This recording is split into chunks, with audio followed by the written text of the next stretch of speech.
आगे देखो, गाउस के नियम की अगली एप्लीकेशन है। 3 हम पढ़ चुके हैं। चौथी जो है गोलीय कोष वाली, वो तुम्हारे सिलेबस में से हट चुकी है, इसलिए अब हम पढ़ेंगे 5वीं जो एप्लीकेशन है। मैं 5वां ही डाल रहा हूँ यहाँ पे। 5वीं एप्लीकेशन है समरूप आवेशित चालक गोले पर विद्युत क्षेत्र की तीव्रता।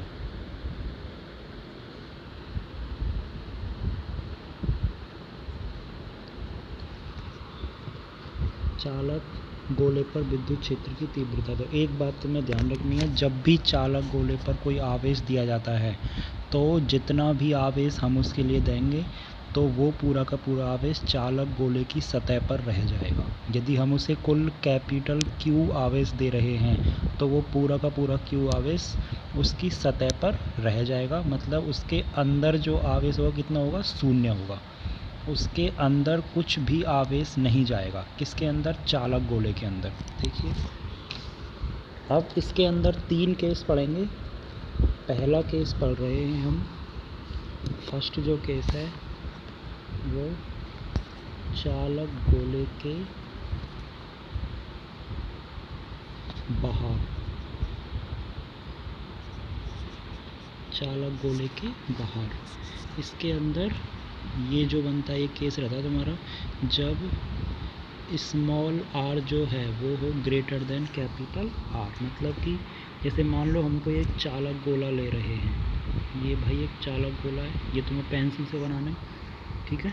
इसके ऊपर यदि हम प्लस Q आवेश दें तो यदि ये चालक गोला है तो पूरा का पूरा प्लस Q आवेश इसकी सतह पर या पृष्ठ पर रह जाएगा। कहाँ रुकेगा? इसके पृष्ठ पर। अब ये मानते हैं कि ये जो चालक गोला जो है इसकी जो त्रिज्या है वो कितनी है? कैपिटल R, ठीक है। अब हम इसके ऊपर भाई हम क्या करेंगे, एक सममित आकृति मानेंगे। यदि ये गोला है तो हम जो गाउसियन पृष्ठ मानेंगे वो भी कैसा मानेंगे? गोलाकार ही मानेंगे। जैसे हमने पहले परत पढ़ी थी, एक चालक तार की लंबाई पर पढ़ा था, तो उन पर हमने बेलनाकार आकृति ली थी गाउसियन पृष्ठ। यहाँ हम क्या लेंगे? गोला ही लेंगे। और ये जो गोला है इसकी जो ये वाली त्रिज्या कितनी है? स्मॉल r, ठीक है। तो देख लो, पहला case small r is greater than capital R। अब हम क्या करेंगे, इसके ऊपर यहाँ सबसे पहले हम एक अल्पांश बनाएंगे। इस अल्पांश के ऊपर यदि हम देखें तो इधर की तरफ क्या होगी? विद्युत क्षेत्र की तीव्रता होगी। और इसके ऊपर यदि हम इसका क्षेत्रफल देखें, अल्पांश का क्षेत्रफल मान लो dA, तो ये भी क्या होगा? इसकी सतह के लंबवत होगा। दोनों चीज़ लंबवत हैं। यहाँ हमें साफ साफ दिख रहा है कि E और dA के मध्य का कोण कितना है? 0 डिग्री है। मैं लिख रहा हूँ यहाँ पे, चूँकि थीटा बराबर कितना होगा? 0 डिग्री। थीटा E और dA के मध्य कोण, इसलिए हम लिख सकते हैं कि जो फाई होगा, फाई बराबर क्या होगा? इंटीग्रेशन ऑफ, ये कैसा है? गोलाकार है, बंद पृष्ठ है, और E डॉट dA ये लिखते हैं। तो फाई बराबर इंटीग्रेशन ऑफ E dA, ये अदिश गुणनफल है तो यहाँ पे कॉस थीटा, थीटा का मान कितना है? 0 डिग्री। अब कॉस 0 का मान होता है 1, तो यहाँ से फाई बराबर आ जाएगा। अब देखो E जो है वो तो पूरे के ऊपर E एक समान रूप से वितरित है, तो E तो एक नियतांक है, बाहर आ जाएगा, और अंदर इंटीग्रेशन ऑफ क्या रह जाएगा? dA, ठीक है। cos 0 का मान हो गया 1। अब ये जो इंटीग्रेशन ऑफ dA है, तो देखो यहाँ पे ये dA, यहाँ dA, यहाँ dA, ऐसे करके सभी dA को यदि मैं जोड़ दूँ तो तभी बनेगा dA, इंटीग्रेशन ऑफ dA, मतलब इन सबका योग। तो भाई ये कैसी आकृति है? एक गोलाकार आकृति है, तो इसका क्षेत्रफल कैसा आएगा? गोलाकार आकृति का क्षेत्रफल आएगा, क्या आएगा? फाई बराबर E इंटू में गोले का क्षेत्रफल होता है 4 पाई R²। अब देखो R कौन सी आएगी? ये जो फाई है किसके लिए है? ये है गाउसियन पृष्ठ के लिए। मैं यहाँ पे लिख रहा हूँ, ये किसके लिए है? गाउसियन पृष्ठ पर, ठीक है। तो गाउसियन पृष्ठ की त्रिज्या कितनी है? स्मॉल r है, तो आएगा 4 पाई R², समीकरण नंबर 1। फिर ऐसे देखो, यदि हम गाउस के नियम से देखें, गाउस के नियम से। ये कहाँ देख रहे हैं हम? चालक गोले पर, चालक गोले पर, ठीक है।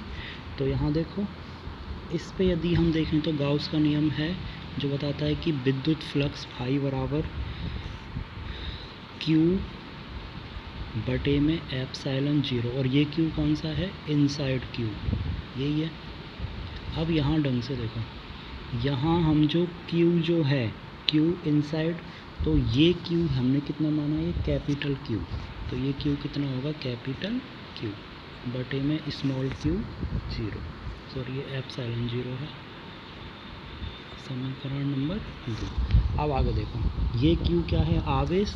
तो चूंकि ये जो पूरा आवेश है इसकी सतह पर है, तो यहाँ हम क्या लेंगे? पृष्ठीय आवेश घनत्व।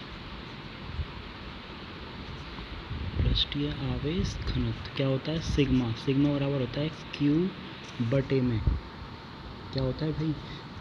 क्षेत्रफल है, तो हम क्या लेंगे यहाँ पे? इसका क्षेत्रफल। क्षेत्रफल मान लो, क्या मानोगे? ए मान लो, ठीक है। तो यहाँ से यदि मैं निकालूँ, क्यू निकालूँ, तो क्यू बराबर हो जाएगा सिग्मा इनटू में कैपिटल ए, ठीक है। और यदि ढंग से देखें तो सिग्मा इनटू में, अब देखो कैपिटल ए क्या है? क्षेत्रफल। कौन से का क्षेत्रफल? जहाँ तुम्हारा कुल आवेश है, तो कुल आवेश देखो इस कैपिटल आर त्रिज्या पर है, तो इसका क्षेत्रफल क्या होगा? 4 पाई कैपिटल आर स्क्वायर। समीकरण नंबर 2, सॉरी ये समीकरण नंबर 3। अब एक बार देखो, समीकरण 1 व 3 से, तो समीकरण 1 में भी फाई है, समीकरण 3 में भी क्या है? सॉरी समीकरण 3 तो बनेगा, तो क्यू का मान आएगा। चलो एक सेकेंड, ये आ गया क्यू का मान। अब देखो समीकरण 2 से, यहाँ लिखेंगे समीकरण 2 से, समीकरण 2 में है फाई बराबर क्यू, क्यू का मान कितना आया? सिग्मा इनटू में 4 पाई कैपिटल आर स्क्वायर बटे में क्या है? एप्सिलॉन 0। ये बन गया समीकरण नंबर 3। अब देखो समीकरण 1 व 3 से, समीकरण 1 व 3 से देखो ढंग से देखो, समीकरण 1 के LHS भाग में फाई है और समीकरण 3 के LHS भाग में फाई है, तो दोनों फाई बराबर हो जाएंगी, तो ई गुणा में 4 पाई, और एक में है स्मॉल आर स्क्वायर बराबर, दूसरे में है सिग्मा इनटू में 4 पाई कैपिटल आर स्क्वायर, और बटे में क्या है? एप्सिलॉन 0। 4 पाई से कट गया 4 पाई, हमें निकालना है विद्युत क्षेत्र की तीव्रता ई, तो यहाँ सिग्मा इनटू में आर स्क्वायर बच रहा है ऊपर, तो बटे में एप्सिलॉन 0 इनटू में, यहाँ देखो ये आर स्क्वायर आएगा इसके साथ, तो ये आ गया एक हम ये ले सकते हैं, और हम ले सकते हैं इसी प्रकार, ये बन गया समीकरण नंबर 4। अब यदि ढंग से देखो एक बार, समीकरण 1 व 2 से भी ले सकते हैं हम, समीकरण 1 व 2 से, तो समीकरण 1 में देखो फाई, समीकरण 2 में भी फाई, तो दोनों फाई बराबर होंगे, तो समीकरण 1 का ई गुणा में 4 पाई आर स्क्वायर, और समीकरण 2 का क्या है? क्यू बटे में एप्सिलॉन 0। तो यहाँ से देखो 4 पाई को इधर लेके जाएंगे, इस पूरे को नीचे ले जाओ, तो ई बराबर बन जाएगा क्यू बटे में 4 पाई आया नीचे, एप्सिलॉन 0 इनटू में आर स्क्वायर। देखो भाई ढंग से 4 पाई आर स्क्वायर आएगा नीचे, तो ये आ गया 4 पाई और इनटू आर स्क्वायर। अब एक बार ढंग से देखो, 1 बटे में 4 पाई एप्सिलॉन 0 क्या बन जाएगा? के क्यू बटे में आर स्क्वायर। ये बन गया तुम्हारा समीकरण नंबर 5। तो यहाँ ये जो है, ये एक तरीके से बिंदु आवेश की भांति कार्य कर रहा है। कब? जब हम विद्युत क्षेत्र की तीव्रता निकाल रहे हैं, कहाँ पे? कोई चालक गोला है और उससे स्मॉल आर दूरी बाहर की तरफ निकाल रहे हैं, मतलब कोई बिंदु है जो कि उस चालक गोले से बाहर है, तो ये जो बिंदु है वो एक तरीके से बिंदु आवेश की तरह कार्य करेगा, ठीक है। ये आ गया अपना केस नंबर 1। केस नंबर 1 क्या था? जब small R is greater than capital R. अब हम देखेंगे केस नंबर 2। केस नंबर 2 में जब स्मॉल आर क्या हो जाए? कैपिटल आर के बराबर, मतलब जहाँ तुमने लिया था ये वाला, ये क्या है भाई? ये हम ले रहे हैं कोई चालक गोला जिसकी त्रिज्या कितनी दी थी, कैपिटल आर। अब इस चालक गोले के ऊपर ही क्या होगा, इस चालक गोले के ऊपर ही होगा तुम्हारा गाउसियन पृष्ठ, मतलब कि ये स्मॉल आर, यही तुम्हारी क्या हो जाएगी, स्मॉल आर।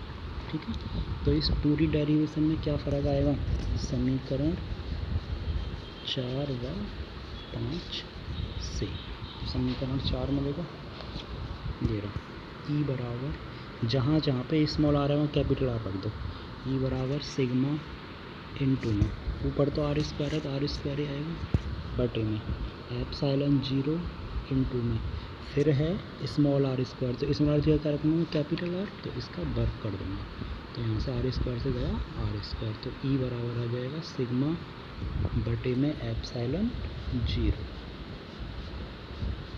ठीक है, ये आ गया। अब ऐसे ही ढंग से देखो, यदि हम समीकरण 5 को देखें, मैं इधर समीकरण 5 को देख रहा हूँ, समीकरण 5 में है ई बराबर के क्यू बटे में स्मॉल आर स्क्वायर, उसको लिख सकते हैं कैपिटल आर स्क्वायर। ठीक है, अब लास्ट हम पढ़ेंगे थर्ड केस, जब क्या होगा, जब चालक गोले के अंदर हो,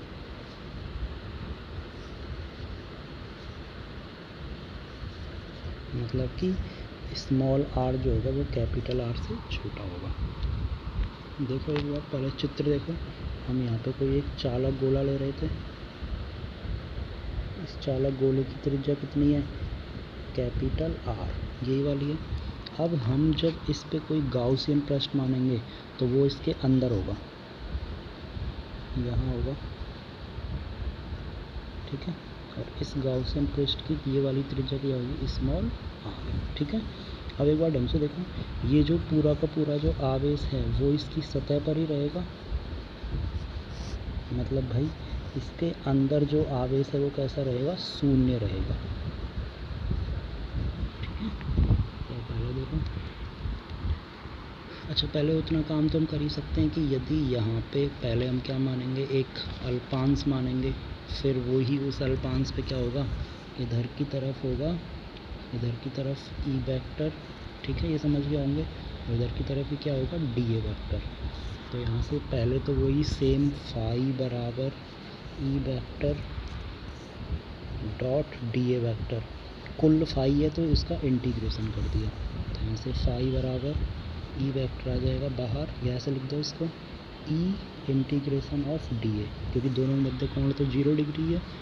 अब यहाँ से फाई बराबर ई इंटू में, कौन से वाले के लिए ले रहा हूँ, डी रे, इस छोटी आर के लिए, तो इसका क्षेत्रफल क्या हो जाएगा, 4 पाई स्मॉल आर स्क्वायर। समीकरण नंबर 6। ठीक है, इस अच्छा से करो, इसको मान लो समीकरण नंबर 6, इसको मान लो 7 और इसको मान लो 8 मान लो इस वाले। ठीक है, अब आगे देखो, ये आ गया यहाँ से। अब हम क्या कर सकते हैं, ये आ गया, अब हम देखेंगे गाउस के नियम से। गाउस के नियम से क्या होता है, फाई बराबर क्यू इनसाइड बटे में एप्सिलॉन 0। अब चूंकि हम जानते हैं चालक गोले के अंदर आवेश कैसा रहता है, शून्य रहता है, तो यदि ऐसा है तो फाई बराबर क्या बन जाएगा, 0, क्योंकि यू इनसाइड हो गया 0 और बटे में एप्सिलॉन 0। तो यहाँ से फाई का मान कितना आ जाएगा, 0 आ जाएगा। समीकरण नंबर 9। अब देखो समीकरण 8 व 9 से, समीकरण 8 व 9 से दोनों में फाई फाई है, तो 8 का ई गुणा में 4 पाई आर स्क्वायर और 9 का 0, दोनों बराबर होंगे, तो देखो ई का मान कितना आ जाएगा, 0। ठीक है, तो ये हमने देखा कि जब हम चालक गोले के अंदर देखते हैं तो विद्युत क्षेत्र की तीव्रता कितनी आ गई, 0 आ गई। जब हम उसकी सतह पर देखते हैं तो आती है ये वाली के क्यू बटे में कैपिटल आर स्क्वायर, और जब हम देखते हैं उसके बाहर तो के क्यू बटे में स्मॉल आर स्क्वायर। यदि इसका ग्राफ बनाएं, ये पेपर के लिए बहुत ज़्यादा इम्पोर्टेंट है, ये और इससे अगली डेरिवेशन दोनों की दोनों इम्पोर्टेंट हैं पेपर के लिए। हम बनाएंगे, इसका ग्राफ देख लो, सबसे पहले ग्राफ किस किसके मध्य बनाएंगे, विद्युत क्षेत्र की तीव्रता E और R के मध्य। इधर हम ले रहे हैं E ले रहे हैं, इधर हम ले रहे हैं R। देखो सबसे पहले यहाँ पे एक गोला बना दो ऐसा, जिससे तुम्हें समझ में आ जाए कि हम कहाँ जा रहे हैं। ठीक है, ये गोला बना दिया। तो यहाँ ये जो है, यहाँ तक तो क्या होगा, उसकी सतह होगी भाई। यहाँ तक तो ये जो कंडीशन है ये तो R बराबर कैपिटल R, ठीक है। और ये हो गया इससे बाहर वाला भाग, ये बाहर वाला भाग है और ये वाला भाग है अंदर। तो हमने अभी देखा है कि अंदर विद्युत क्षेत्र की तीव्रता कितनी है, 0। फिर सतह पर है KQ बटे में R, इसका मैं इधर लिख रहा हूँ। सतह पर आई थी E बराबर KQ बटे में कैपिटल R स्क्वायर, मतलब E जो है वो समानुपाती है 1/r स्क्वायर के इक्वल। ये समानुपाती है तो यहाँ तक पहले कुछ बढ़ेगी, मान लो इस जगह तक आ गई, ठीक है।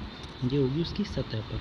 अब जब हम सतह से बाहर जाएंगे तो ये हो जाएगा E बराबर KQ बटे में स्मॉल r स्क्वायर थी, तो यहाँ से E बराबर बन जाए E समानुपाती 1/r स्क्वायर। इसका ग्राफ कैसा बनेगा, ये वाला, ठीक है।